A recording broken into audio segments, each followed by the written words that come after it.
Be true to your soul. Recognize there's worse things than dying. And when you come to that point where you say, okay, I could die if I do this, so what? At least I'll die, with courage, in personal integrity. It's really freeing. Welcome to Healthcare Liberty Labs with Tiffany Ryder, where we teach you what they don't want you to know about healthcare. So not many of us in public health can say that we went from being the darling at the CDC to being smeared on every news outlet imaginable after appearing on the Joe Rogan podcast and speaking our truth. But that is exactly the experience of today's guest. Today, we have Dr. Robert Malone, physician, researcher, and thought leader in the area of mRNA vaccine technology.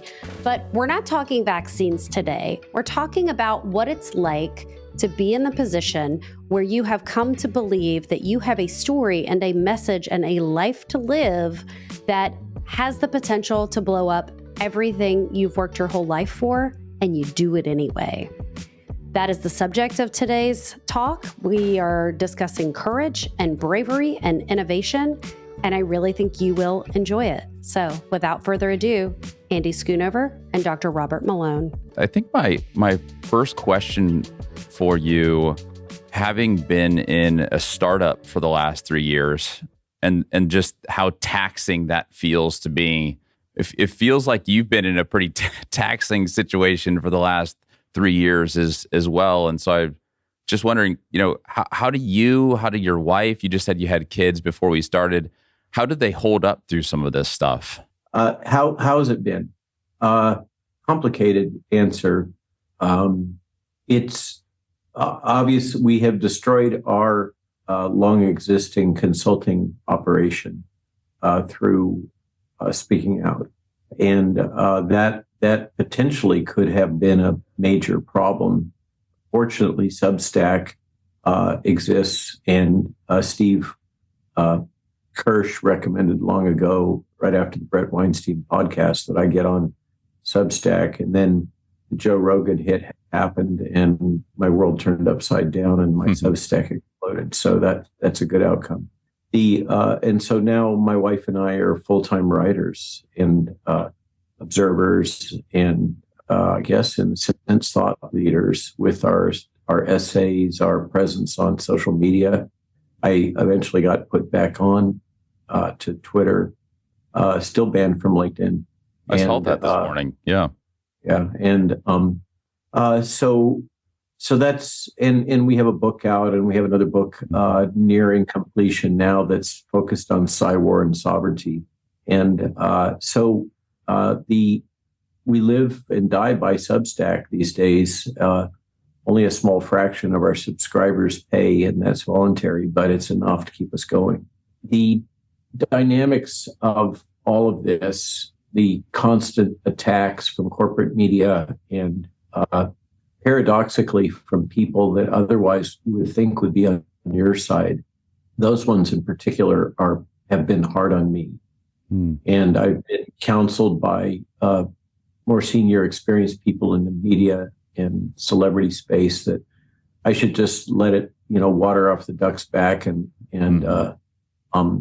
not be bothered by the vile, nasty things that people say that are unfounded. But the part of what makes me who I am is that I have spent most of my life trying to become and develop empathy for people. And I think that if I was to harden my heart so that these things didn't hurt so much, I would have to also lose a lot of that I've spent so much time trying to develop.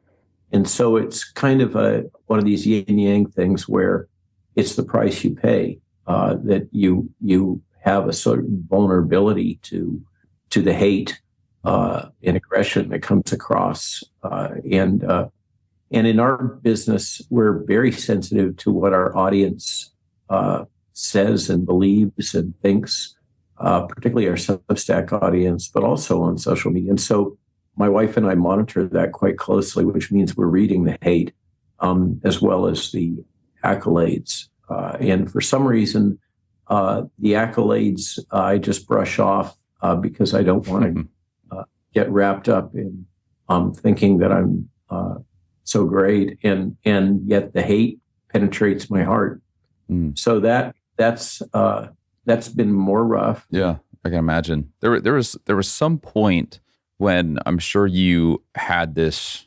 There was a decision point where you said, "I'm either gonna come out and express what I think is right, or not."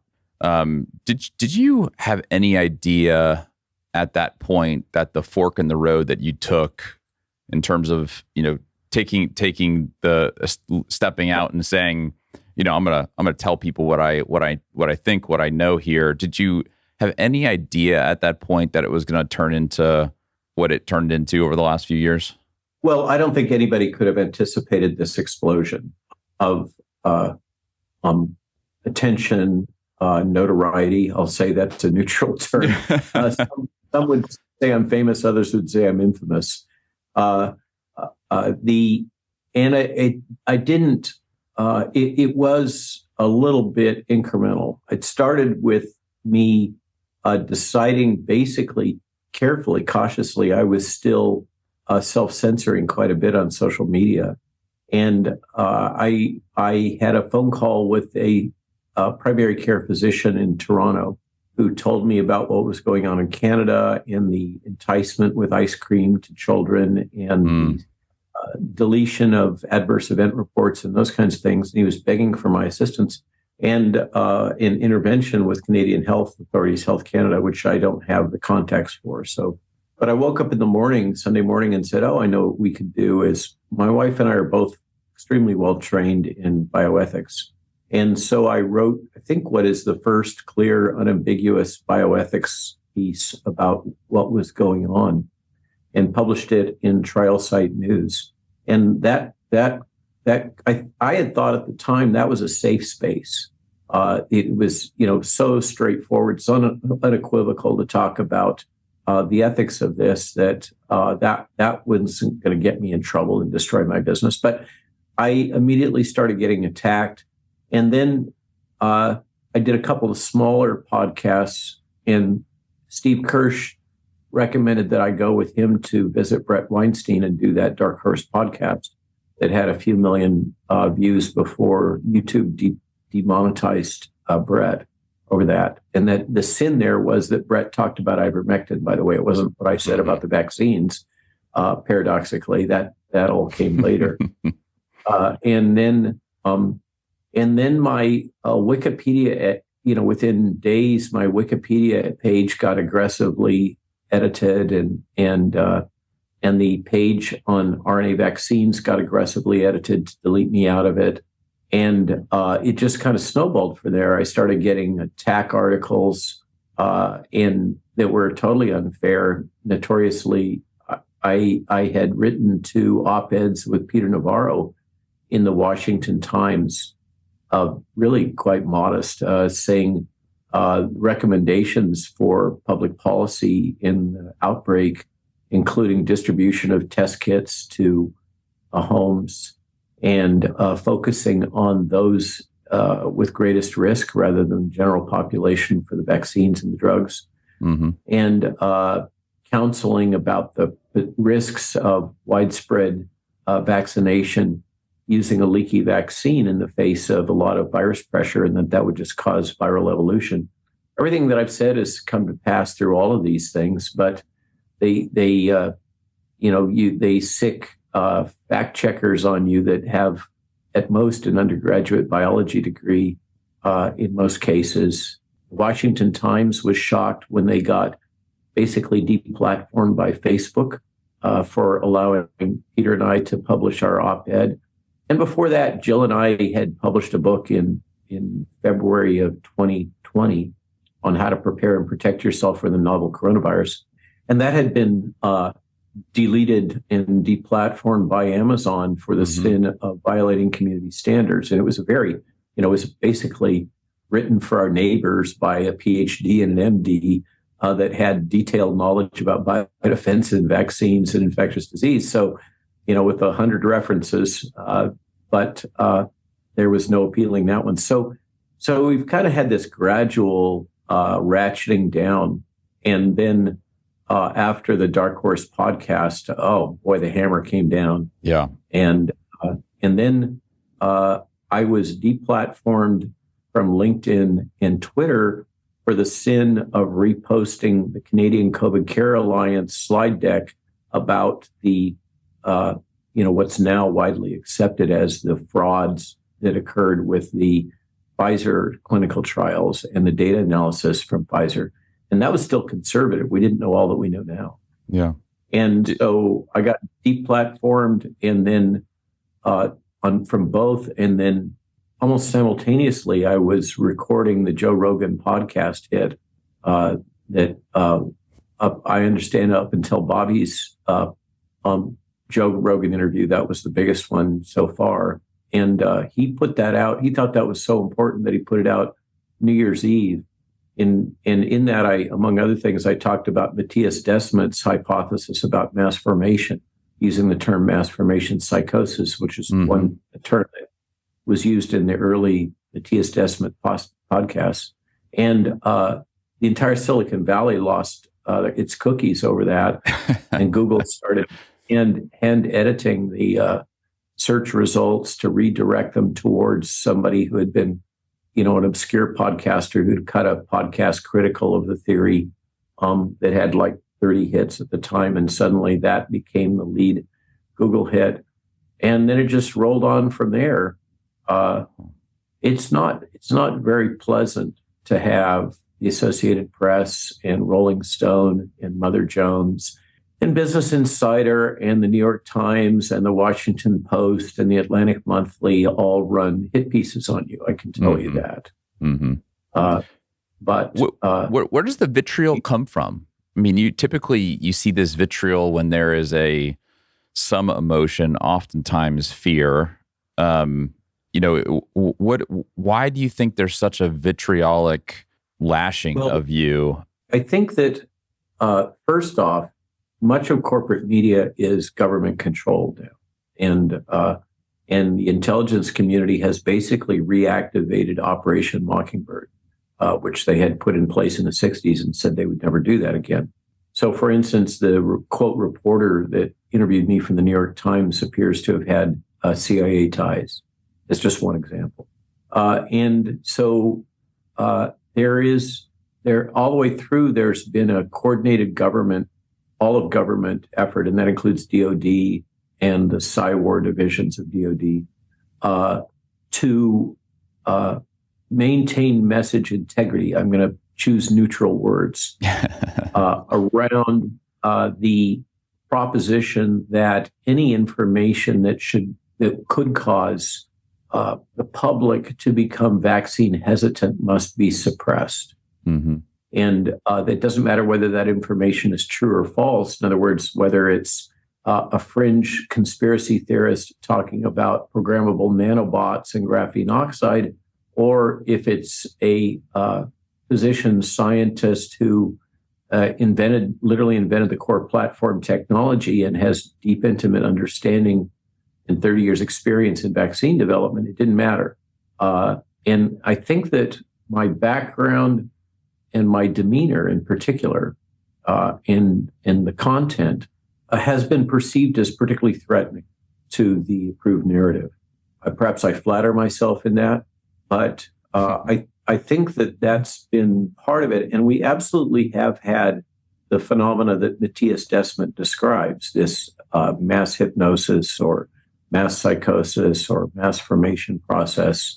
And you can see it in retrospect in a lot of the crazy things that were said at the height of the COVID crisis and the policies that were put in place, like we're not going to provide life-saving transplants unless you take the jab, and all the advocacy for herding the unjabbed into concentration camps, essentially like in New York State, and the various statements by ostensible comedians and other influencers that as far as they were concerned, the unvaccinated could die, and the whole logic that the unvaccinated were responsible for the outbreak and for deaths. And, it all just went on and on. None of that was fact-based. And all of it, in retrospect, was a huge, huge overreach at a minimum. So society did go a little bit, as I said on Rogan, barking mad. And I think that's undeniable. And now we're in a situation where that 20%, perhaps, of the population that was functionally hypnotized by the propaganda that was deployed is still deeply entrenched in the narrative and unable to hear anything which contradicts their belief system. And that we have the approximately 20, and these ratios persist through time. In these prior events, historically going back millennia, the 20% that are resistant to hypnosis and this kind of propaganda are all, busy patting themselves on the back, saying, "Oh, we are so smart. We figured this out right away." And look at all those sheeple over there. There's the 60% that's in the middle that are kind of like, I just want to raise my kids, leave me alone. If I have to wear a mask, I will. And if you force me to take a vaccine, I will. But if you don't force me, well, I'm sure not particularly motivated. And those ones still are kind of with the narrative. They tend historically, that middle 60% or 50%, give or take, tends to go with whomever they believe to be dominant. The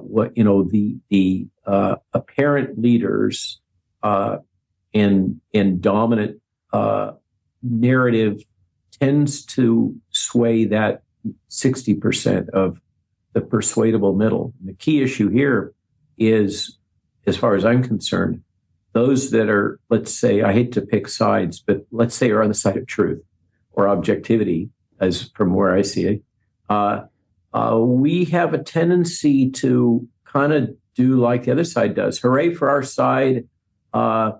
We hate all you guys over there that did all this to us. And we're the smart ones. We figured it out. And you're the sheep. And yay for us. And that is absolutely counterproductive. That's not the way to reach the middle. And unless you can convince the middle that this is the right path forward and these are reasonable, rational people, and there is a better way forward and a better plan than the official narrative and policies that are being so actively promoted by the administrative state, they're going to go along with what they see as the dominant force, which will basically default to the government's position. I'm curious, and I hope you take this the right way. You've been around for a little bit longer than I have, but you just said that middle 60%, almost by default, I think I interpreted this correct, by default, just kind of goes with whatever the most powerful force says is the right thing, and in this case is the government. Has that 60% always been that 60%? Has that changed over the last few decades? Because it feels to me like the middle 60% is way more persuaded by the government now than it ever has been. And maybe it's just my little sphere. It may. We're all in a bubble of like-minded individuals surrounding us, because otherwise, generally, we wouldn't be interacting with them if they were radically different from us, unless we're the kind of person who actively seeks controversy and dopamine hits and stimulation through conflict. So when I refer to these ratios, they have been referred to historically, literally, for hundreds of years. It seems to have persisted over time. And the earliest historic reference I can find to this is in Plato's Republic, in which he speaks of the allegory of the cave. And if your viewers aren't familiar with that, there's some great philosophy videos you can watch about it if you want to quickly dive into it.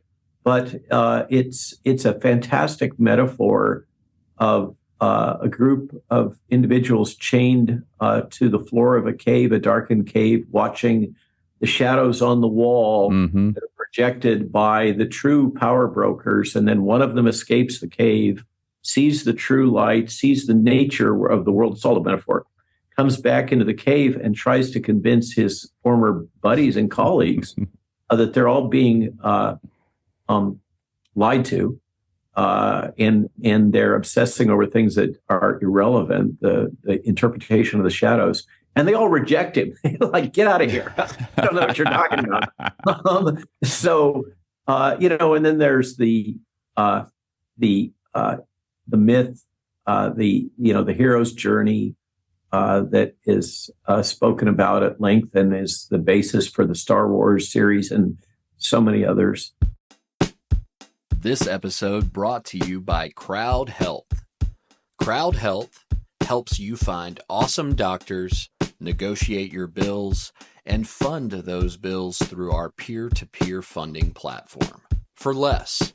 Welcome to an easier way to pay for healthcare. As we've got people listening to this who are trying to fight the financial system, the World Economic Forum, the banks, on the money side, we have people fighting against big food and the stuff that they're, putting into our food. Mr. Gates is all over that. Yeah, and then the medical industrial complex, which between hospitals and pharmaceutical companies and health insurance plans generate which are all integrated now, trillion dollars, in the United States, which is I think the fourth largest GDP if it were a country after Japan, China, and the United States.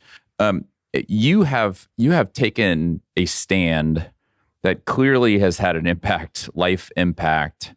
But I think a lot of the people listening to this are saying, how I see a wrong, I see an injustice. I want to stand up to, very, very powerful players, similarly to the way that you have. What advice would you have for those people who are like, I'm on mission, I want to change the world because I see an injustice? I'd love just your perspective, given what you've gone through over the last 3 years. God bless you. And thank you. I say that in all sincerity. There is common cause here. It's been observed because one of the characteristics of many of these people is they're libertarians. And as Nigel Farage said to me, it must have been 6 or 8 months ago when I saw him in London over dinner and so Nigel Farage, the British Brexit politician. Yeah. He said, well, the problem with our side is we're all libertarians, and libertarians by nature don't get along well with each other, and they don't fly. And he said, what you have to do is that I can't mimic him well enough because I haven't been with him lately. But what he said is, what you have to do is to come up with some terminology that reflects your common purpose. And in our case, we came up with Brexit as a term, and then we could all agree with Brexit.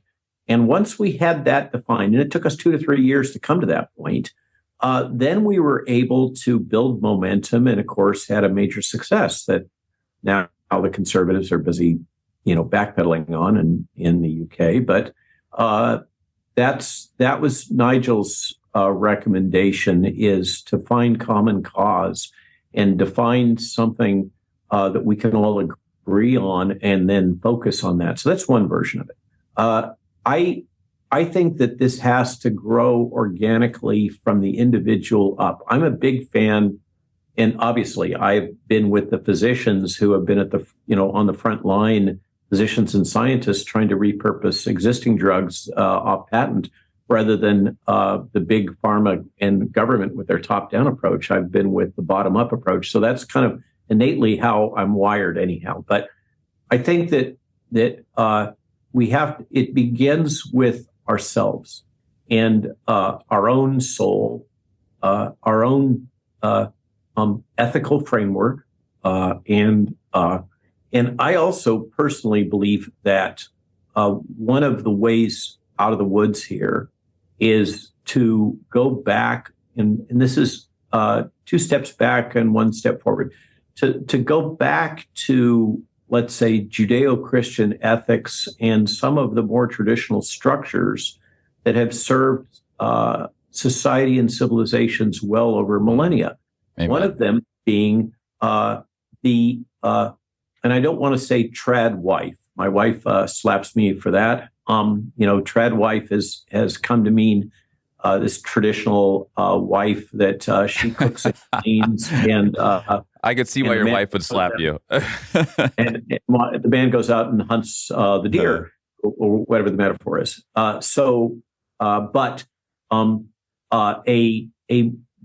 modern but also traditional marriage is historically been the foundation stone for stable society, and there's a lot of good that comes with long-term monogamous relationships, including fostering the next generation and giving them the security and training and role models that they need to succeed in life. So I'm a big, obviously I live on a farm, and I actively farm it. People think, oh, you're just a gentleman farmer because you have horses. Well, I still got to go shovel the poop and and drive the tractor and buck the hay, etc. As I have done for much of my life. This is our 6th small farm, so I'm a big fan of self-reliance. In this farm, we actually did homestead it, quite literally, or farmsteaded it from raw hayfield up to the point where it's at right now, 7 years later. So I'm in terms of the underlying ethic. I had the benefit, because we used to breed draft horses, of hanging out with Amish and Mennonites a bit. And they're among the very few that know how to make a small farm work. And they have a whole different ethic about work and family and those kinds of things. It's not perfect. There's a lot of ugly in those cultures that we don't need to go into, but there's a lot of positive there too. So I think it has to start with you as an individual. You have to get in touch with your soul, with who you are and what your ethics are. You have to commit to those. And remember that, and I've seen this again and again, when you compromise because of whatever the driver is, you've got to pay your mortgage or your car payments, instead of having bought a used car and sticking it out and fixing it when it's broken, you decided to go ahead and get that shiny new Ford. When you do that, each time you kind of sell a little tiny bit of your soul. Each time you make a compromise and you say, for instance, I'm not going to speak out about that. I'm not going to make waves at work, even though this isn't right. And I know it's not right, and I can feel in my heart that it's not right. Every time you do that, you lose a little bit of that key thing inside of you that makes you a whole person. And eventually you end up with shell. And there are worse things than dying. And losing your soul is right at the top of that list.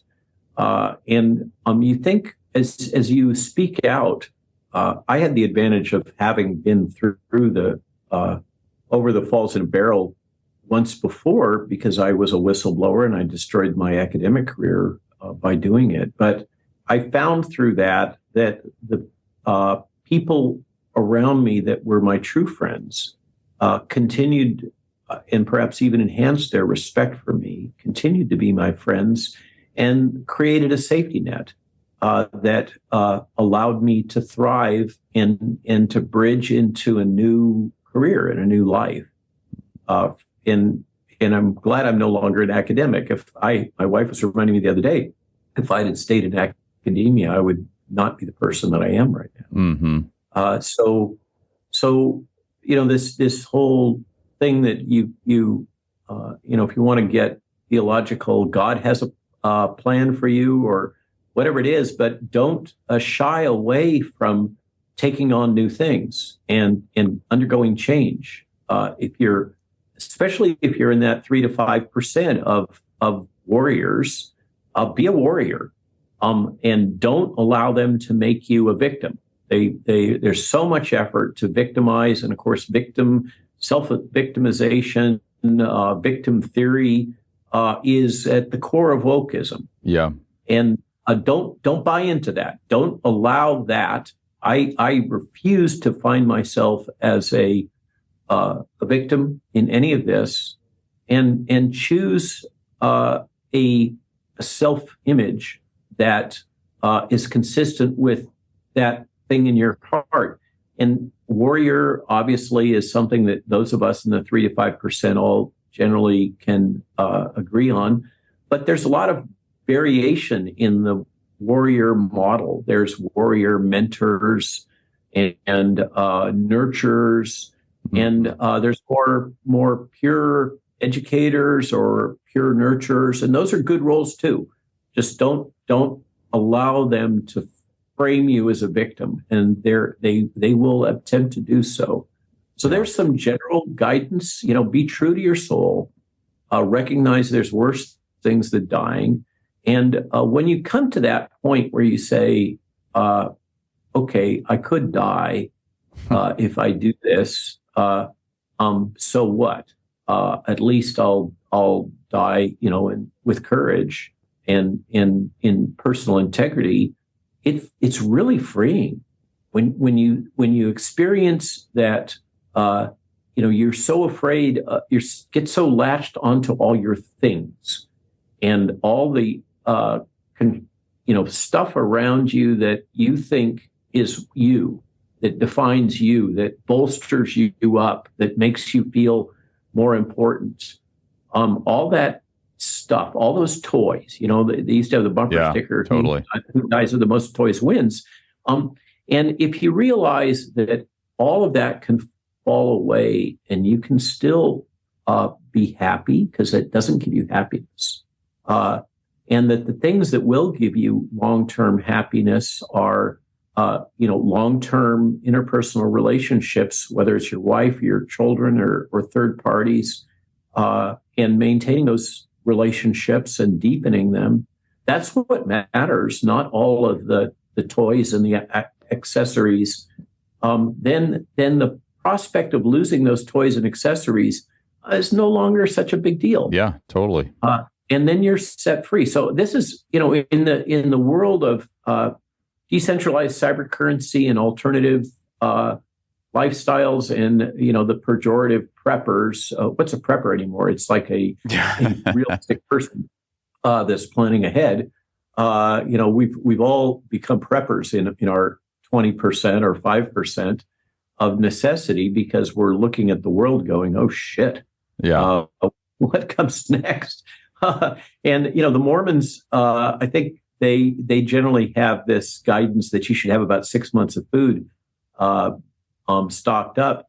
Not a bad idea. That's not crazy religiousness. That's just common sense. In these kind of changing worlds, and what's the ultimate fallback position? There's a school of thought. Ayn Rand is immature and two-dimensional and not very practical. And I tell you, when I burned through the Ayn Rand books, it changed my life, and that's why our Substack is called "Who is Robert Malone?" is a tip of the hat to John Galt. And I love that. Remember that I have very much kept in mind that the ending of that book is that John Galt is tortured by the bureaucrats. So when they stick their needles in me and their hot pokers, I kind of say, okay, well, I accepted this long ago, trajectory, and it's the price you got to pay, and don't complain about it. And in many ways, our farm here is my little version of Galt's Gulch. I sit here in an old pig barn broadcasting, and right across the way there is what was once a store and a house that we're restoring as a conference center.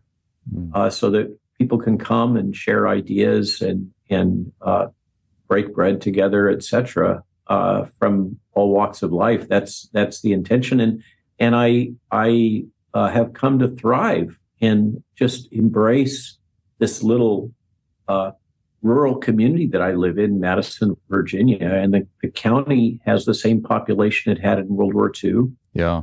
And they embrace me. It's a little bizarre. I'm a local hero, and the cops love me. That's a little weird. There you go. That's a good thing. Well, if I were a prepper, I would probably want to be not too far from where you are. I am a once proud graduate of the University of Virginia. They have gotten a little loco in their political standings lately, but not too far from you. So I love that part of the country. I'm just appreciating. I know that you get on podcasts all the time and talk about RNA, mRNA, vaccines and things like that. I wanted to take a little bit of a different approach to do, because given what you have gone through, many of our listeners go through in much kind of less dramatic way. So I appreciate the advice that you have for folks, the wisdom there. And so thank you again for being willing to jump on our tiny little podcast, but it is full of people who are. I don't apologize. I'm sincerely, this is an affect. Oh, great. Well, I appreciate that. Each podcast is a separate community with community leaders and its own ethics and philosophy. And each time I feel like I'm being invited into kind of somebody's home or into their community, and I'm honored and grateful. And just because you're not Joe Rogan doesn't mean you're not important. And that the community that you represent isn't important. I can't, these are like little seeds. Yeah, I love that. As we go along, we're, planting seeds, and we never know which ones are going to grow and thrive. Yeah. And whose life we're going to touch. And that's the joy in life, isn't it? Yeah. Amen. All right, that is all for today. I hope you guys enjoyed the conversation. Would love to hear what you thought in the comments. If you are watching this on YouTube, please subscribe. If you're watching this on a podcast, please subscribe. We would just love to have this message and these conversations shared with others that you think might benefit from it. So please consider subscribing or sharing, and certainly letting us know what you think, good or bad. Here is Dr. Malone's book that I have picked up and I have not read yet, but I'm looking forward to it and looking forward to seeing everyone next week. Till then. This has been the Healthcare Liberty Lab. Thank you to our listeners and our sponsor, CrowdHealth, for making this possible. Be sure to subscribe wherever you listen to your podcast, be it Substack, YouTube, Spotify, Apple, or somewhere else. We're glad to have you with us on this mission to rethink healthcare together.